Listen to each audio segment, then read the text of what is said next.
Zayskii checking in. Just get class with progress report. Let's get it. Zaytoven checking in right here with Zayskii. We skipping class with the progress report. The progress report.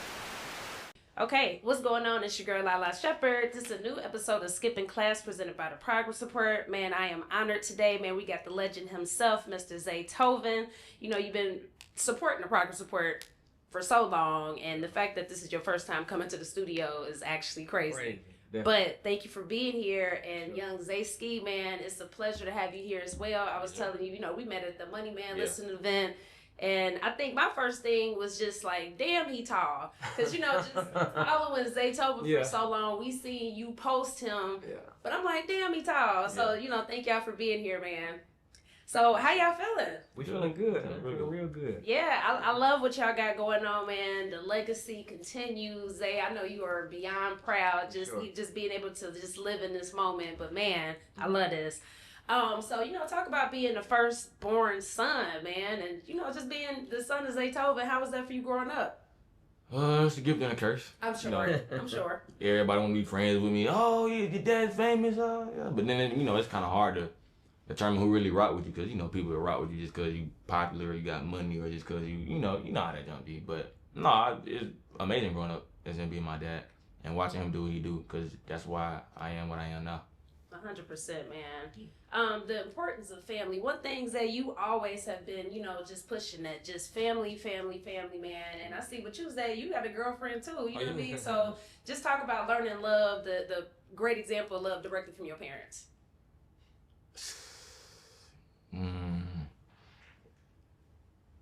It's good. Look, I've been through. You know what I'm saying? I've been through a couple relationships. And, yeah. They definitely, you know what I'm saying, showed me what it's supposed to look like. That part. And, you know, like, because, you know, if something happened in my relationship, I go to them and we talk about it. And they be like, well, this is what we think. Or, you know, this is how it really should be. Or, you know, they might be like, well, look at me and your mom as an example. And, you know, they do that. They do a good job of setting that example. And that's how I try to move with my relationship that I have now. Amen. Because it should be, you know what I'm saying, it's going to be the last relationship, but it's not going to last if I don't do it how they doing it. Because they doing it right. Because they don't have no problems. They always, you know, they keep each other around. They do what they're supposed to. They show me what love's supposed to look like. Exactly, man. Talk about the responsibility of being a big brother, though, man. I got a little sister myself, but how is it for you, you know, knowing that your sister is always indirectly and directly looking up to everything that you do? You know, I just gotta watch everything. Basically, I just gotta watch everything I do. You know what I'm saying? I shouldn't be doing stuff, or I don't do stuff that I wouldn't want my little sister doing. That's especially Ann, because she a girl, you know. Yeah. If she was a boy, it'd be a little. Yeah. I give her a little bit more leeway, but she my little sister, so, you know, I'm like her little guardian. Absolutely. So yeah, I gotta move right, do what I'm supposed to do anytime she's around, even when she's not around. Yep. When she called me, you know, she asked me something, I gotta give her what she's supposed to hear, not what she want to hear. That's real. Yeah. That's real. I love that, man. Good stuff. Now, I know you used to hoop, right? Oh yeah, I'm about to hoop after this. I love that. Now let me ask you, man, have you dunked on your dad? At the house. At the house. Yeah. But on the real goal, we ain't never really set that up. But, you know, he get dunked on. For sure. Never. Now, how is it, at what point when you saw him get taller than you, and you was just like, damn. I knew that. You gotta think. When he got wet, he started wearing my shoes. Was it 6th grade? Yeah, so I already knew, like, of course, he finna, you know, his feet big. I was like, yeah, he finna be tall. Yeah. That's funny. So, you know, just with basketball, man, and deciding to, you know, just pursue the love of music, you know, mentally and emotionally, like, how did you go through those emotions? Because I'm sure it's, you know, emotional. Or what? Maybe it wasn't for you. Nah, it wasn't. I ain't gonna lie. Like, I kind of figured it, like, after my, like, middle of my senior year, I was like, oh, yeah, it's over with. Why you say that? Because there's so many people that's way better than me and bigger than me and taller than me and faster than me and stronger than me and wanted more than me. That's real. And I was already doing music on the side. It's like I flip-flopped. It's like I was focusing on basketball, but I did music on the side. Now I'm doing music. I'm focusing on music, and, you know, I play ball, like, every now and then. But that's how I should have been, but thought I was going to go to the league. I got you, man. I was going to say, I know you had mentioned that on the song you performed, too. You know what I mean? You kind of talked about that. So tell me about the song that you performed just now. I made that, actually I made it like 2 weeks ago, I ain't gonna lie. Okay. And my homeboy Kobe recorded it for me. It just, what was we doing? It was just going through beats and I couldn't find no beat. And I heard that beat and I was like, yo, this beat like crazy. But it hit me a certain way. Like I was like, the only way I'm hopping on this is if I start talking about like some real life stuff. Like I gotta really be rapping. But turns out I asked my dad, like, cause I told him, I said the beat sound familiar. And he told me that it came from a gospel song. What gospel song was it? It's called the Anthem. Wow. Yeah, it's called the Anthem. Yeah. But it sounded like super familiar and it like hit me. I was like, boy, I gotta rap on this. Whatever I gotta say something hard on, I gotta rap on it. Sure. And then after that, I rapped on it, right? And the song was only 2 minutes. But I went to sleep. I was like, nah, I can go more. Yeah. The next day I woke up in the morning, started rapping some more. And I was finna rap some more the next day, but I was like, 4 minutes already. Yeah. 4 minutes already crazy. It might even be 5. It might be 5 minutes and 12 seconds to be exact. Yeah. Heartfelt song. For sure. About real life stuff. Absolutely, man. I definitely dig that record. I wanted to ask y'all too, man. Talk about, y'all church background and how does it, play that role in just the music. So I'm glad that you brought that up with the new record. I mean, church is that's part of our lifestyle. That's, who we are. That's how I even got into music, even started even making music. So, of course, the gospel aspect of not just the music but the lyrics and stuff too is play a big part of our whole family. So that's always gonna be infused in everything we do for sure. 100%, man. What about for you, Zayskii? About the same thing, and I feel like it gave me a whole nother ear, like as far as listening to other music. That's real. Yeah. That's super real. Look, I know you guys are tuned into the episode, but I need you to like and subscribe to our channel right now. Let's go. So I know you had mentioned earlier, just it's a gift and a curse being. Yeah. You know what I mean? So we have a lot of children of celebrities that come up here, man. Rocco's sons, Monica's sons. We had a lot of dope people come up here. Some of them are artists, some of them are not. But talk about some of those hardships for you when it comes to music specifically. Like, when people listen to you, are they super critical or are they more accepting? What's your thoughts? It's like 50-50. Some people be like, oh, this would be way better. You're the son of Zaytoven. You probably shouldn't even be making music. You should be making beats. But then at other time, some people be like, bro, this is so dope that your dad Zaytoven, he rapping on his beats. Yeah, it's hard. It's like, it's 50-50. It don't just be like, people just be like, they don't just overdo it when they saying something about me.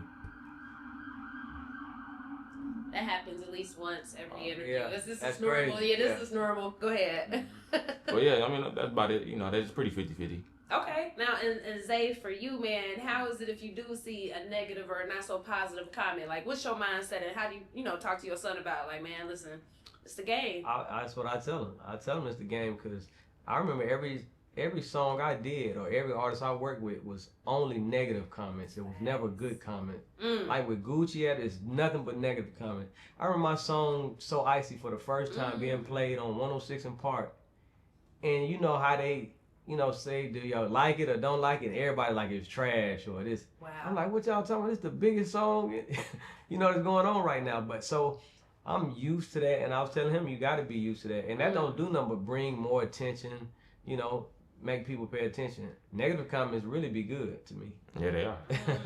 I feel like if you start off and everybody like your stuff, then something. Yeah, if everybody just like it, then it ain't talking about nothing. Yeah. People hating it, then it got something to it. Yeah. Super facts. Nah, that's some real shit, man. I love how y'all put that together. Put that outlook on a negative situation, but it's true. It's like that's true. I remember, I've always been a fan of Gucci and OJ growing up in Cincinnati, Ohio, man. It's crazy how just before people didn't understand it, but then, fast forward, everybody, that's their favorite artist. Yeah, they love it after that, yeah. Shit crazy. Yeah. Okay. So, I know y'all both Capricorn males. I'm a Capricorn as well. So, can y'all tell me some traits of Capricorn males in y'all perspective? Traits? I don't know. I just be me. I don't really know no traits. I don't know what the Capricorn traits is. I haven't read, the... what is it, astrology? Yeah. Yeah, I haven't really read on them, but I know for me, I'm a consistent, hardworking, humble. I don't know if these are characteristics or not, but Absolutely. But I just, that's what I feel like. And when I look at my son or my dad is Capricorn too, then we kind of act alike in a lot of different ways. So, yeah. That's hard, man. I love that. I just had to bring that up because I'm a Capricorn too. I think it's a fun fact. Yeah. Now, tell me, man, what's the biggest learning advice that y'all learned from each other? Because, of course, as a student of the game, as I know you are and as you are, we constantly learning. So what's something that, you know, y'all learn from each other? Can't give up. Never giving up for sure. Yeah. That's what you learned. Yeah, just can't give up. Yeah, that ain't Even if you ain't nobody listening to your junk, ain't nobody say it, that don't mean stop. Yeah. 100%.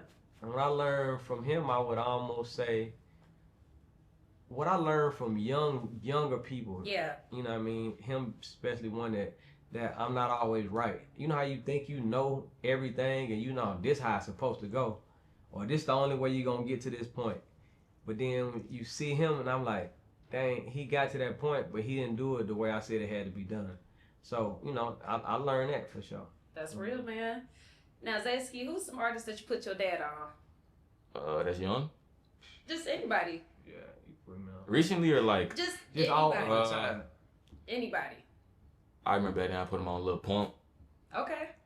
Did I put you on Uzi? You put me on Yeah, Uzi. I put him on Sure. Uzi. Yeah, I put him on Wow. Uzi. Yeah. I'm talking this before he even put out the actual Tour Life song. I put him on Uzi. Yeah. It's a young artist named Tana. I put him on Tana. Yeah. Okay. There's a lot of people I done like told him to go work with. Like really a lot, almost everybody. Like just go. All the young people. Oh yeah, all the new like from 2016 to now. I probably told him to go work with him. Too hard. Yeah. Too hard, man. Again, the student of the game, man. You know what I'm saying? Yeah, for sure. Hell yeah. Now, let's reflect on some moments. Now, I know the Whim Whammiee song is going fucking crazy. Zay, let me ask you your first thoughts hearing the song. Because, you know, it is the sample of OJ Da Juiceman's Wham Bam song. So, what was your first thoughts hearing Whim Whammiee? First thought is I just seen it popping on. I don't be on TikTok, but my kids be on it all the time. For sure. And like, oh, that don't sound, but that sound like my music. You know how it's a lot of music out here that sound like mine. It's like, okay, that sound, but it's hard though. It wasn't until I got the call saying, hey, you know, this your record that, you know, you got to clear it now. Then I'm like, oh, snap.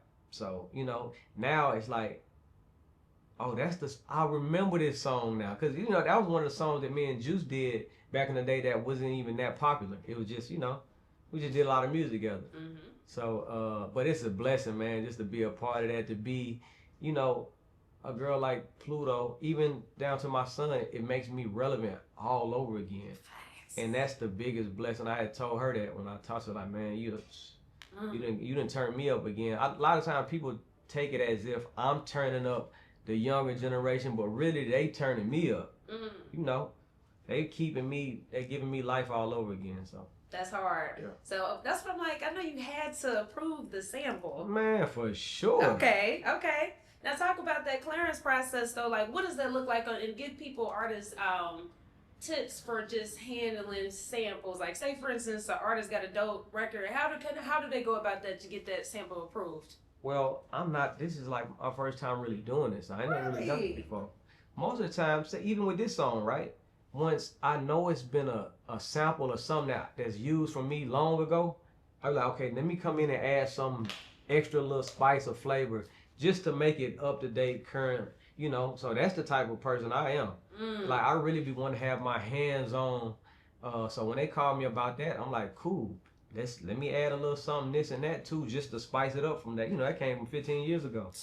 And crazy. And you know, it's one of the biggest blessings for sure.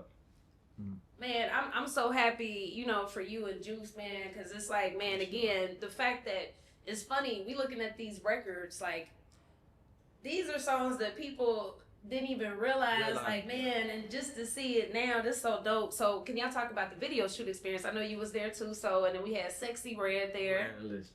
It looked crazy. I called Juice 100 times, like, bro, hurry up, come down here, bro, you gotta be in the video. This what makes it authentic. It's like, you being here, it's like, oh, you know, cause that's one thing about past the song, it's the sound. That's the sound that, you know, created the wave back then. Facts. You know, just the music without, forget whatever who rapping on it, whatever, just that sound of music was like, that's all you heard back in the day. Yeah. So, you know, for Juice, I was definitely excited that it's him. Like, it's a song that me and him did together. So like, oh, Juice, I'm excited for Juice just more than You know what I for mean? me. Yeah. It's a dope feeling, man. So- And another opportunity and moment where I felt that secondhand excitement was the Gucci Man Live Orchestra event. Yeah. We had Rocco come out, of course, Juice Man, Quavo, Keisha Kayor. So talk about that. That was another, them are moments. Yeah, man. For guys like us that was making music in my mama basement, that we didn't know how far it was gonna go. We didn't know it was gonna be a sound that's gonna last for years to come. And it's so crazy, like doing that event, seeing OJ and Rocco and everybody come Holiday, from back in the day, from this is mama's basement. Yeah. And see everybody dressed up, the crowd was so suited and booted. The crowd was so hyped. But just to know that music is current right now.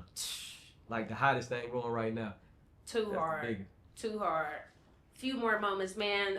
Seeing Usher perform, Super Bowl, man. I know that was probably phenomenal for you. How was that? Of course. I mean, just being attached to any of these artists that's so big now, it's just amazing. Like when I look at somebody like Usher, I actually went in. We did a whole album together. Slept on the album, by the way. Man, that album's so hard. Slept on, man. So hard. Slept on. But I'll never look at. I always look at it like I had an opportunity to do that. Like I was chosen to do that. So that's like for me. That's even if the song, that's like with my son. Just me and him doing music together. Yep. To me, it's platinum already. Yeah. If it don't sell one copy, is that just that alone is what makes it golden. So just being attached to somebody like Usher and did a project with him, and now he just did one of the best Super Bowl performances I've seen. So too hard. And I was gonna say, going back to the birthday thing, I did meant to mention that y'all did drop a collab EP last year. Yeah. Yep. And I was just doing that, he wouldn't even. I didn't even really know. He didn't even care about. I'm like, man, we got some songs. I'm gonna just drop it. Yeah. Me almost trying to push him in that direction. I see he doing music. He making songs. He don't know how I move. It's like, man, give me them songs. We're gonna put that out and just see what it do. Damn right. So that's how. That's the reason that came out. Damn right, man. Another dope ass project, man. You and Dro make timeless fucking music. Mm-hmm. Now, why was it important to start off that project with the Trouble feature? Rest in peace, my man Trouble. That ball on the 10-piece. Man, Trouble is like everybody closest, homie, and everybody, we love Trouble. So it's like, we both said that, now we got to start this off with Trouble. You know what I mean? Me and Dro definitely agreed on that. And me and Dro is just like this brotherhood. We just good time every time we hanging around each other. We doing music because it's fun to work with each other. Amen. You know what I mean? He's definitely a type of person I can be around and hang around all the time. So us making music, it's just like second nature to us. We love doing it. Sure. And I feel like we got a dope chemistry. That's real, man. And, just looking back at, the Versace song with the Migos, just remembering, I remember how the city felt, the energy felt when it first dropped. But just, just recall that time now, just, when you reflect, thinking about that. I almost feel like that right now with this Pluto song, to be honest with you. Yep. But back when Versace came out, it was one of those so icy moments. Yeah. Like when I first had, like your first big song, and it's like, oh, snap. I got the biggest song going right now. What? So when Versace came with Migos, it's like, and then Drake jumped on it. It was like, hold on, bro. I just started all over again. I'm back. I got the biggest song going. Man, got the biggest. Gucci came to me and said, Zay, he was like, bro, this is like for you. This is like so icy all over again, bro. It's like you done started all over again. You a brand new producer. Crazy. So man, all this stuff be blessings. When I say that, it be blessings because these are younger. Migos is a whole nother younger generation than me and Gucci or me and Future or whatever. So for them to come in and then they showing love to Zaytoven, they giving me prop. Hell yeah. That gives me life all over again. So 100%, man. Yep. And I gotta ask y'all both about Young Scooter. Can y'all please just tell me your favorite memory of it, man? So many. So many. Yeah, he like uncle. That's uncle. Yeah. For sure. Yeah. Scooter is one of those guys I remember when we got close. I remember I first started making my Zaytoven Beats t-shirts and hoodies. when I say he'll wear a shirt every day, just he'll be with me all day, every day. Gucci was in the car. I remember, because me and Scooter was like with each other for a while, just every day, all the time. And Gucci called me like, dang, man, you and Scooter going harder than what me and you used to go. You know what I mean? Just and Scooter's one of those guys that's like, man, that's a real brother right there. So 100%. I can't, it don't even feel, right now, it don't even feel real that he ain't even around. I don't, you know, it don't even feel like that. I can only imagine, you know what I mean? And just speaking of that, how do y'all deal with just that aspect of life in this game? Because we done named like shit, Scooter, Bankroll, Takeoff, Dolph, Trouble, and so many other people. Zay, as a person that's not only working with them, but as a friend, and you seeing them as uncles and shit, like how do y'all mentally like stay up? Process it? Yeah. All I can say is that's just life, man. It's not just them, but so many close people around have passed away and died. And life just, it don't nothing stop it. Just life keep going. You know, things keep moving. So we definitely cherish the moments and time that we had with these guys. 100%. You know, keep the name and legacy alive. And we just try to keep it moving, you know what I mean? Keep living every day. So, you know, they can live through us while we're still on, you know, on this earth. So. For sure. Yeah. And on a more upbeat note, man, what was your first thought seeing Future's Met Gala hairstyle? Okay, you kind of like me. I was gonna say, I kind of got the. Kind of like me. I definitely feel like it brought him young. It made him young all over again. Very youthful. Yeah, it's young. So you know, ain't no telling what the music finna come out. That's what I'm saying. And also too, when you did the Tiny Desk performance, I feel like we needed more songs. But talk about that moment for you doing that. The Tiny Desk, I only did that. That was by default. Future, I think his plane or something got delayed. Oh. So, you know, we was the band there to play for him. Oh, I didn't know. Yeah. I got you. So, they was like, well, dang, Future not going to be here. He can't make it. Zaytoven, can you just... I said, well, let's run it. So it's all this stuff. I always look at it like it'd be a blessing, like a setup for me that I don't. That's what keep me excited about the music so much. Or it's because I don't know what tomorrow holds. I don't know what's gonna be next. I don't know what opportunity is coming. Right. I just want to be prepared. So when it comes, it's like, oh, I'm right there. I'm ready to do it. Amen, man. And I know you always you big on not doing any drugs, no liquor, and all that good stuff. So how has that impacted and changed some of the people's lives around you, if it has? I think it has. I know. Let's take Gucci for example. That's what Gucci used to brag about me. Like this how Zaytoven is. And if you look at even Gucci Man life, I feel like he done a whole turnaround. Literally. Yeah, so, but mostly I want it to be an impact on like my son. That's real. My daughter, people that's, really in my household. Because that's my job, is to lead and guide my household. So, and if it help anybody else or other people look at me and like, I want to go down that path, that's good too. Amen. Yeah. So. For sure. So guys, man, what y'all got coming up next? I got a single dropping the 28th. Okay. Love that. Love that. What can we expect? And like when people listen to your music, what you want them to take away? Really nothing. I just want to have a good feeling when they listen to it. Like, just make you feel good. I like that. Like, as soon as you hear it, you just... Yeah. That's hard. Yeah, we got, me and Zay got so much stuff. We do so much music, so that's another thing that just keep me excited about doing that stuff. Yeah. So. Blessings, man. Yeah. Final question for this episode. I gotta ask you to both of y'all define our keyword progress. Zay, I always ask you every time I see you, and I asked you at the Money Man event. So, tell me, what does that keyword mean to y'all? Progress is just that simple. Just moving forward. If you got a goal in life, or if you something that you're trying to get accomplished, moving forward to accomplish that goal. And I think that's progress. You know what I mean? I look at progress like get 1% better every day. Don't be the same as you was yesterday. Even if it's something like this small. Yeah. Just always continue to grow. That's good. Love that, man. Well, dope ass episode. Thank y'all for making this happen. I know y'all got places to be. Lastly, I just want you to say your social media. I know people know yours, but make sure they say yours. Instagram, catch me at ZAYSKIIFT. Same on TikTok. Same everywhere. You just look that up. And then Spotify, Zayskii, Apple Music, Zayskii, SoundCloud, Zayskii, all of that.